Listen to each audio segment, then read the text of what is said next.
In this record video, we will be looking at 6.235 trillion budget nilagdaan, 194 billion budget Vinito, AKAP, Ayuda Mentality, at marami pang iba. Kumusta for me? Ako nga pala si Avor Joseph and welcome to the Worthy Recap Weekly Edition number 84. We have done some comments since last week, so skip to the times provided if it piques your interest. Here are some pictures commentary for your convenience.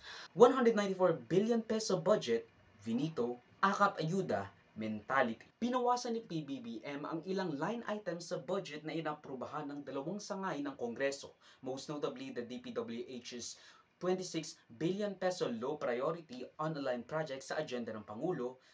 Ito pong ipapasang General Appropriation Act ngayon. Kasama na ang mga veto ay resulta ng aming pagdinig sa inyong tugon. Nakakaasa naman po kayo sa budget na ito. Ipapagpatuloy at papalawigin pa natin ang ating serbisyo sa inyo, alinsunod sa ating Philippine Development Plan ng 2023 to 2028. Titiyakin namin na mananatiling prioridad ang social services. The executive branch is one with the people in raising concerns over appropriations that are not consistent with the country's development plan and responsive to the needs of the people. After all, it is our people whom we serve. We take our role as stewards of our taxpayers' money seriously. And for this reason, after an exhaustive and thorough review, we have directly vetoed over 194 billion worth of the line items that are not consistent with our program priorities. These include allocations for certain programs and projects of the Department of Public Works and Highways and those under the unprogrammed appropriations, which increased by 300%. Kasama na sa Vinito ni PBBM ay ang mga unprogrammed appropriations of around 168.24 billion pesos. Ang mga unprogrammed appropriations ay extrang budget na, if ever, sumobrang kita ng gobyerno or kikitain ng gobyerno sa tax revenues, government-owned and controlled corporations at iba pa, kukunin nila or gagamitin nila yung budget na iyon para sa mga proyekto na nasa unprogrammed appropriations line item. Kumbaga, ang mga unprogrammed appropriations ay binibigay sa mga programa ng gobyerno that doesn't really have a guaranteed source per se. Kumbaga, sa nakukuha ng gobyerno. They are only going to be used, projects done and implemented, kung may susobrang kita sa pinagkukunan ng mga budget ng mga programa o ahensya. You can learn more about the reason and justification for certain provision veto from the link down in the description below. This sets up a good and increasingly trustworthy posturing or fiscal spending ni PBBM in the surface, of course, dahil sa pag-highlight niya ng mga unprogrammed appropriations at even AKAP with this conditional implementation kuno na sinasabing kailangan ay maging makatarungan with any anti-poverty measures that the President has deemed necessary. Pero yung sinasabi niyang conditional implementation kuno, pero yung sinasabi niyang conditional implementation kuno, wala rin namang magbabago dahil hindi naman mababawasan yung 26 billion peso na nakalaan sa AKAP. It's just that now, kailangan kay President's agents from the DSWD, DOLE at NEDA kakukuha. We shall also pursue conditional implementation on certain items to ensure that the people's funds are utilized in accordance with their authorized and stated purpose. Specifically, to ensure that government assistance is not merely a provisional solution to a persistent issue, we are compelled to subject the implementation of the Ayuda sa Kapos ng Kita program, or AKAP, to the convergence efforts of the DSWD, DOLE, and NEDA. This way, we ensure that its implementation will be strategic, leading to the long-term improvement of the lives of qualified beneficiaries while guarding against misuse and duplication and fragmented benefits. Conditional implementation sa AKAP. Di ba dati, sir, agencies naman na talaga yung nag-handle ng AKAP? If you listen very carefully to the speech of the President, ang conditional implementation, the first condition there is the convergence of three agencies regarding the implementation of the AKAP program. Yung NEDA, yung DOLE at saka yung DSWD. So hindi na solo ng DSWD. Of course, alam naman natin na some leaders in the local level, they will always ask for their constituencies to have that. But you know, when these three are there, they have the guidelines, adopted the guidelines. The strict implementation will be according to the guidelines. Pero sir, walang interview. This just perpetuates the ayuda culture that is rotting the Filipino mindset and culture as a whole. Basta may binigay kang ayuda, iboboto ka nila. It teaches people to be complacent at humingi at umasa sa gobyerno without actually even just finding a job as a fully able-bodied kasi the only requirements are that you are a minimum wage earner or a low-income household, which means it could be zero, or if nasa informal economy ka, like pangangalakal and all that stuff, pwede kang mabigyan ng ayuda via AKAP. I'm pretty leftist, pro-poor guy. Pero I have to call BS on this kasi this promotes allegiance of voters based upon the things that people in power provides, instead of creating an economy, a socio-political climate that incentivizes work ethic without doing it too much, of course, as a sort of pick yourself by your bootstraps shit. We incentivize creating a leech system that the rich and the elites will scoff, with them saying that the government intervention and poverty mitigation strategies doesn't work. So bigyan mo na lang kami ng tax cuts so that it will trickle down. So we shouldn't try even doing poverty mitigation strategies kasi it doesn't work. So just give us the money and we will definitely make it so that it will trickle down. But that rarely ever happens. Ultimately appends the goal of creating a meritocratic system with compassion to the poor and the middle and working class. The ayuda mentality is a contentious topic, of course. On one hand, it is a great way to funnel to the poor the money earned directly from social welfare programs instead of giving tax breaks to the rich, corporation, and conglomerates. Pero people abuse them. Let's not get our panties mixed here. I'm not talking about the poor people that, quote unquote, abuse the system, that enrolls a few times inside one household, too many times for comfort. Kasi in all realities, negligible yung mga ganyang cases.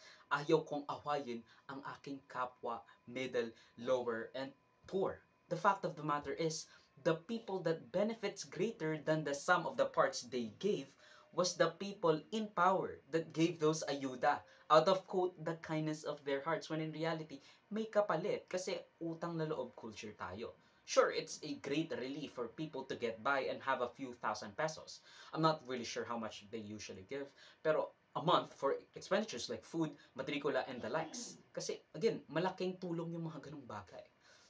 I won't even want to mention people that use these for vices because, again, it's a DSWD's job to critically enforce these regulations at, i-monitor yung mga binibigyan nila ng pera.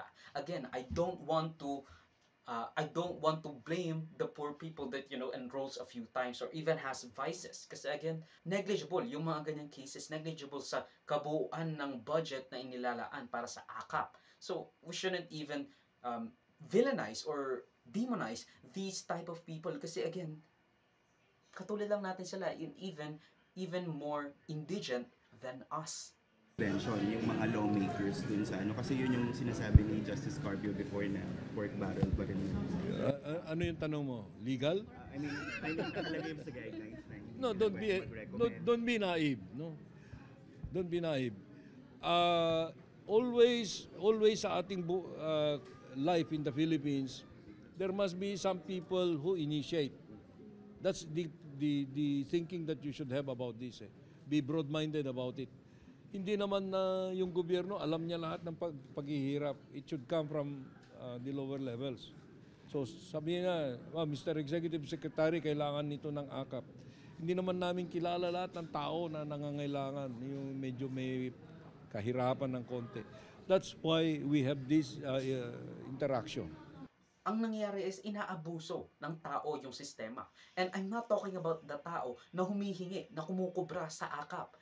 Ang umaabuso sa sistema na tinutukoy kong tao ay yung mga taong nasa kapangyarihan na binibigay yung pera, yung binibigay yung ayuda para magkaroon ng utang loob sa kanila.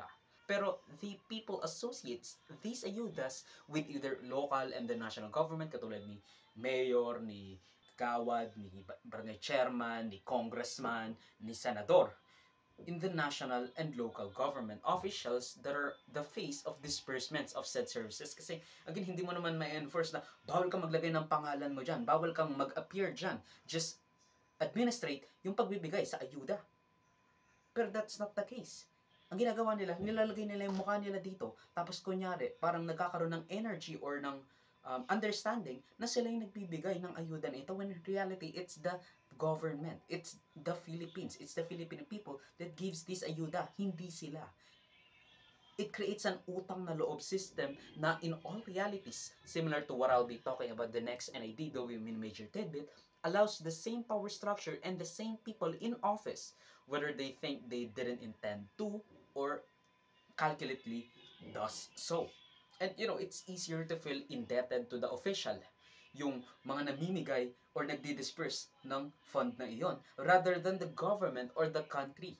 Kasi madalas na hinihingi lang ng mga opisyal ay boto mo with promises for more ayuda. And it's easier to feel indebted to the officials rather than the government or the country, kasi ang madalas na hinihingi lang ng mga opisyal ay boto mo with promises for more ayudas. Again, at malamang sa malamang, pinipili rin ng tao na magkaroon sila ng utang na loob sa opisyal mismo, hindi sa bayan. Kasi sa bayan, kapag nagkaroon ka ng utang na loob, babayaran mo yan ng dugo, pawis, sipag, at tiyaga para umunlad ang bayan mo, para mabayaran mo yung utang na loob mo sa gobyerno ng Pilipinas, sa bansa. Pero kung sa opisyal ka lang magkakaroon ng utang na loob, ang madalas na hinihingi lang naman nila, boto mo sa susunod na eleksyon. And the officials also push this agenda, push this narrative na sila yung nagbibigay kasi nalalagay nila yung pangalan nila kapag nagbibigay sila ng angka or whatever ayuda na nangyayari. Binabrand nila yan sa mga campaign rallies nila. Parang dinidrill in nila in the fact na sila yung nagbigay sa inyo ng pera, hindi yung gobyerno, hindi yung tax na nakuha nila. Diba? Ang weird.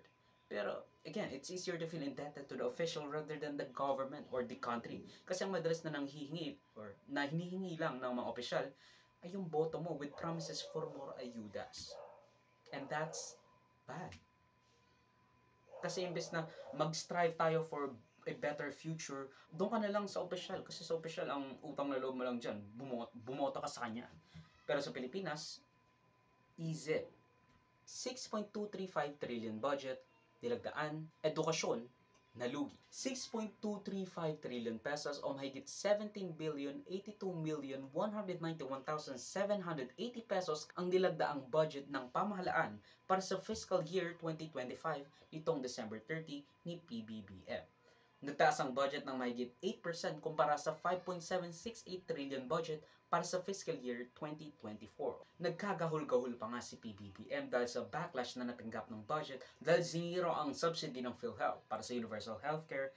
Or scrutinizing the budget. We do not need to thank the public. No, is it fair to say that criticism over the budget as submitted by Congress led to something like yung conditional provisions in AKAP? No. Because even without the calls for strict scrutiny, the President will always see to it that he does that. We do that. Alam nyo si Presidente, you give him more credit than you are giving him now. He's a very ready, he's not a lawyer. He's more an economist, a finance guy, a political guy. Magaling si Presidente. Hindi nyo lang kasi binibigyan ng credit eh. Kasi hindi nagmumura. So yung BARM elections, may result na yung And you can check my NIDW Major Tidbit para dyan. Kasama pa si Secretary Angara na naglabas ng dismay niya to the fact na nabawasan ng I think 10 billion or 20 billion yung budget ng DepEd, which was supposed to be used para sa digitization at computerization ng mga paaralan. With Grace Poe even saying na ang Department of Education ay para sa mga teachers. Yung teachers, hindi dapat natin pinofocus yung computers kasi teachers ang gumagawa lahat. Titiyakin namin na mananatiling prioridad ang social services. Kasama na rin diyan ang edukasyon ayon sa mandato ng ating saligang batas. Itutuloy namin ang mga hakbangin upang mapunan ang kakulangan sa mga gusaling pampaaralan at ang mga computer ng mga eskwelahan. Sisiguruhin natin na tuloy-tuloy at mas lalawig pa ang mga benepisyo ng lahat ng Pilipino sa ilalim ng PhilHealth. Through this budget, Pero in the end, hindi rin niya naman madadagdagan ang zero budget. He can only veto certain line items and, yung Department of Education's budget, they'll do fine, I think. I'm not sure. Binawasan ang pinasa ng Kamara ng budget na mahigit 6.352 trillion. Ivinito ni President Marcos ang mostly unprogrammed appropriations of around 194 billion pesos. Kasama yung 26 billion na unaligned projects para sa agenda ng gobyerno of around 26 billion pesos from the DPWH. the executive branch is one with the people in raising concerns over appropriations that are not consistent with the country's development plan and responsive to the needs of the people. After all, it is our people whom we serve. We take our role as stewards of our taxpayers' money seriously. And for this reason, after an exhaustive and thorough review, we have directly vetoed over 194 billion worth of the line items that are not consistent with our program priorities. These include allocations for certain programs and projects of the Department of Public Works and Highways and those under the unprogrammed appropriations, which increased by 300%. So again, what are unprogrammed appropriations? Kasi binigyan siya ng 194 billion pesos, di ba? So kailangan natin malaman, what are unprogrammed appropriations? Kasama na sa vinito ni PBBM ay ang mga unprogrammed appropriations of around 168.24 billion pesos. Ang mga unprogrammed appropriations ay extrang budget na if ever sumobrang kita ng gobyerno or kikitain ng gobyerno sa tax revenues, government-owned and controlled corporations at iba pa, kukunin nila or gagamitin nila yung budget na iyon para sa mga proyekto na nasa unprogrammed appropriations line item. Kumbaga, ang mga unprogrammed appropriations ay binibigay sa mga programa ng gobyerno that doesn't really have a guaranteed source per se. Kumbaga, sa nakukuha ng gobyerno. They are only going to be used, projects done and implemented, kung may susobrang kita sa pinagkukunan ng mga budget ng mga programa o ahensya. You can learn more about the reason and justification for certain provision veto from the link down in the description below. This brings down the budget so the government can say that they are holding their end of the bargain of fiscal responsibility. You can also check my previous NIDW Main Major Tidbits para sa mga ranting and information that would be beneficial for you to know. Now, matapos ako mag-rant for God knows how long, let's now take a look at the agencies that has the largest amount of appropriations, starting with number 10, the Department of Justice with 40.6 billion pesos. Number 9, we have the Judiciary Branch with 64 billion pesos. Number 8, we have the Department of Transportation with 123.7 billion pesos. Significantly lower, by the way, from the proposed 180.9 billion pesos. So again, hindi natin matatanggal yung car-centric city na nasa Maynila sa ibang bansa. Ayun, sa ibang probinsya. Now, number 7, we have the Department of Social Welfare and Development with 217.5 billion pesos. Think ayuda and social welfare, social safety nets, and whatever. Number 6, we have the Department of Agriculture with 237 billion pesos with an increase of around 25 billion pesos from the proposed budget. Number 5, we have the Department of Health with 267.8 billion pesos, significantly lower from the proposed 297 billion pesos. Parang siguro ang nangyari kinuha yung nasa Department of Health na 20 to 30 billion at nilagay kay Francisco Chu Laurel. Number 4, we have the Department of Interior and Local Government na pinamumunuan ni, I think, John Vic Remulla na with around 279 billion pesos. Mas mataas sa kuya niya or kay Crispin na nasa DOJ. Number 3, we have the Department of National Defense with a huge increase of around 60 billion pesos from 256 billion to 315 billion. At syempre, one of the most contentious spots at discussion points sa budget ng gobyerno is number 2, we have the Department of Public Works and Highways. Think infrastructure projects galore with a grand total of 1.007 trillion pesos, down 26 billion pesos of Marcos's veto, pero up pa rin of a staggering 107 billion from 900 billion noong 2024 to 1.007 trillion pesos ngayon. And of course, as the Constitution mandated in the 1987 Constitution, Article 14, Section 5, Paragraph 5, the state shall assign the highest budgetary priority to education. Because at the number 1 spot, we have the education sector, encompassing DepEd, SUCs, CHED, and TESDA. Asterisk. It has a staggering budget of 1.055 trillion pesos, up from the proposed budget of 977.6 billion pesos. I mean, case solved, di ba? As you can clearly see, mas mataas ng mahigit 48 billion pesos ang sektor ng edukasyon to any other government agencies, including DPWH. Pero, did you catch that? Asterisk. May asterisk. I mean, what could possibly bring asterisks, di ba?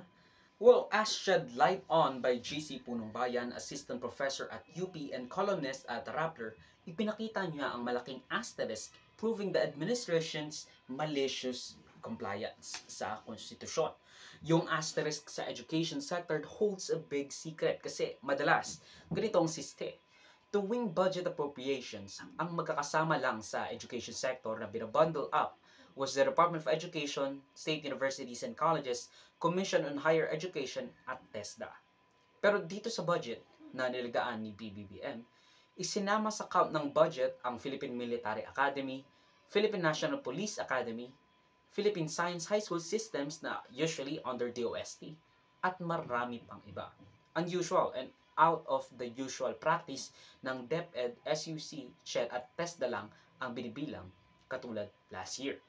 These added academies and high school systems amount to something. Hindi pa natin alam kasi hindi naman ni-release yung buong GAA. So we can theorize. We can only consider the fact na DepEd, SUCs, CHED at TESDA lang ang ibinibilang. Dapat. Pero dinagdagan nila ng PMA, PNPA, PSHS at marami pang iba. There's a large bawas. Makikita natin na malaki ang bawas sa Department of Education's budget to the venerated 1.055 trillion na, closing the already tight differential with the DPWH's budget of around 1.007 trillion pesos. A single agency laban sa education sector. So, again, we ask the same thing. Is it in the spirit? Is it true? Is it compliance? Or is it malicious compliance? So, Article 14, Section 5, Paragraph 5 of the Constitution that states that the state shall assign the highest budgetary priority to education. Diba? Ang isa pang malala dyan, ayon rin sa nasaliksik ni GC Punong Bayan, sinama pa sa kalkulasyon ng budget ng mga education infrastructure na dapat ay under DPWH. Napunta sa education sector yung mga yon. Kung ibabawas mo pa yung salary increase of 60 billion pesos, hindi hamak na mas malaki ang totoong budget ng DPWH kaysa education sector kasi tinanggal mo na nga yung dapat under DPWH na pagpapagawa ng classroom at education infrastructure, nilagay mo sa burden ng DepEd. Tapos may 60 billion pang salary increase na, if anything, shouldn't even be accounted to the Department of Education's budget para masabing kino-comply nila yung Constitution. If that's not sus, I don't know what is. Makikita mo yung kanilang kalkulasyon just so that they can save face and say na they're operating by appropriating budget constitutionally, especially with regards to Article 14, Section 5, Paragraph 5, mandating the highest budget allotment to education. Halatang halata ang malicious compliance na pinagagawa nila just to say that they value education. Buti nga at DPWH ang nakalaban ng DepEd because at the very least, we'll get some flood mitigation projects, bridges, pero please, no more highways. Or at least, wag mo nang dagdagan yung highways na meron tayo, lalo na sa Maynila. And, everywhere actually. And even the private-public partnerships. Just make good roads. Don't add too much. Because even if you add more roads, one more road won't fix shit. And we can already see that sa Amerika, sa China. Masyadong masyado nilang pinaprioritize yung throughput, yung kung gaano karami ang lanes ng highway, which is a no-go. Kasi mas lalo pa nun, pinapalala yung traffic. And also, bigyan nyo rin yung DOTR so we could get more trains faster than ever. I love me some good public transportation method that doesn't revolve around cars. Or at least, the Ford ones. Because in all realities, I shouldn't care less because technically, although maliciously, they've complied with the Constitution, but at least say it like it is, you know, like, hindi naman namin ganun ka-prioritize yung edukasyon, you know, because we want the flagship projects ng gobyerno para makabit sa pangalan namin. But anyway, we don't really have a say in it. Kasi again, puro lang tayo salita. And we don't really demand anything from the people or from the government. At yan ang pagtarbos ng Luis Reworthy Recap Weekly Edition for roughly the first week of January 2025. Mag-switch to more topic center questions to balitas if you feel I misrepresented them in any way. Salamat sa panonood, makabang inform me, like, subscribe, and follow my links in socials and avoid Joseph that will be linked down below. So susunod of course, paalam.